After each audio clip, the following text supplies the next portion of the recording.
Many confuse the term deflation with inflation. In economic reality, deflation occurs when there is a contraction in the volume of available money or credit that results in a decline of general price levels. Keep in mind that deflation is more damaging than inflation in that it creates a downward spiral in which the expectation of falling prices reduces demand and pushes prices even lower, as it happened in 1929. When there is a decline in prices and still no one can afford to make purchases, deflation is the end result. This is often caused by a reduction in the supply of money or credit. Deflation can be caused also by a decrease in government, personal or investment spending. The opposite of inflation, deflation has the side effect of increased unemployment, since there is a lower level of demand in the economy, which can lead to an economic depression. Central banks have attempted to stop severe deflation, along with severe inflation in the past, but are failing miserably today. All the Fed has done has accelerated deflationary trends in every quantitative easing policy they have made. Today, some may point out that there is juggernaut of financial calamity steaming toward the economies of the world. The reality facing the world today is that we are all precariously close to falling into another Great Depression. It has been 83 years since the Great Depression, and yet history is about to again repeat. Through lust, greed, and a total disregard for morals has corrupted and corroded the economy of the world's industrialized nations. Many would have thought that with the coming of the 21st century, man would have risen to greater heights in eradicating poverty. But the exact opposite has occurred.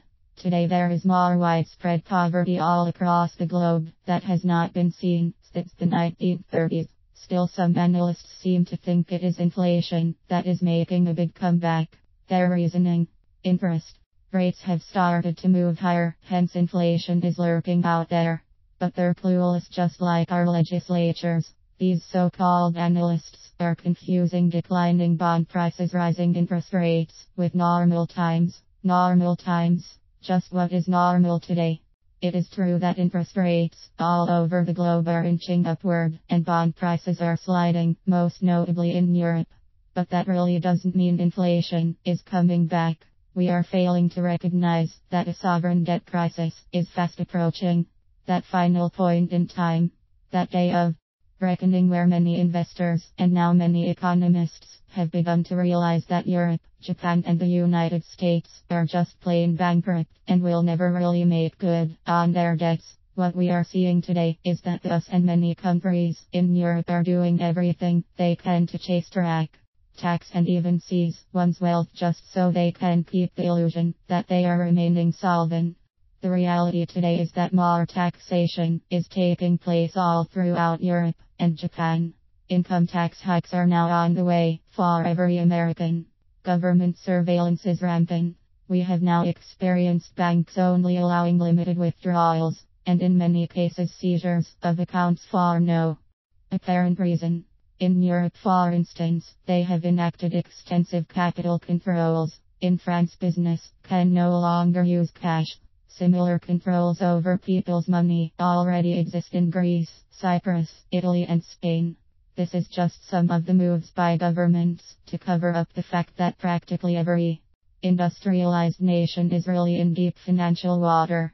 Intentionally, we are seeing governments distracting the general public from the harsh reality that is about to land right in our laps by all the other distractions that is occurring all around the world. The US government is no exception either.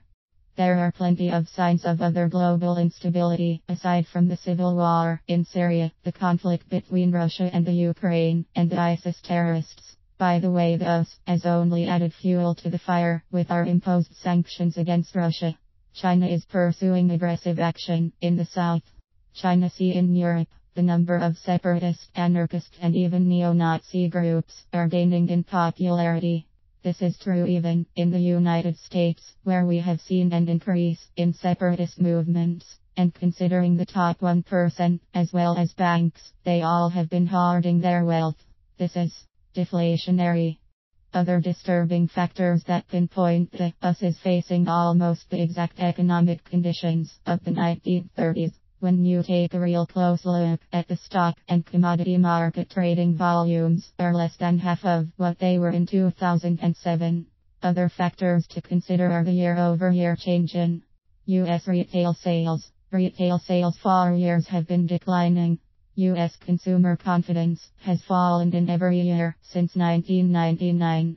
Quarterly, the U.S. GDP has been in declining along with consumer confidence since the last year of the 20th century. Thus, industrial production has seen steady, if not drastic, cuts in production for years now. Many in the media and our esteemed leaders of state continue to emphasize that all is well and good in the economy today. When they tout the job numbers and the efforts of the Fed keeping interest rates low, they all fail to recognize the harsh realities facing our whole economy today. Compounding this quandary is the fact that our national debt is so immense that day of reckoning is just around the corner. In the big picture, taking a look at commodities, we find that gold has gone from a record high just a few years ago, and now along with gold, silver has seen a sharp decline in value. In basic terms, when the dollar is strong, like it is today, gold and silver lose value. The flip side, when the US dollar is weak like it was just a couple of years ago, the price of gold soared. In regards to the inflationary trends we have seen in the past, those rising prices, especially with the cost of food and energy, now have diminished our chances to capture good living wage jobs, are now compromised for capital garnishment. As the price of gold rose throughout the past decade, we've been inflating, no matter what the more quiescent government measures of consumer prices have been telling us. Until recently, the US dollar was losing value. With a weak dollar really explains the reality of diminished capital. But now, with a strong dollar, the capital infusion should be pumping into our economy, but it isn't happening. Banks, big business, and the 1% are all hoarding their wealth.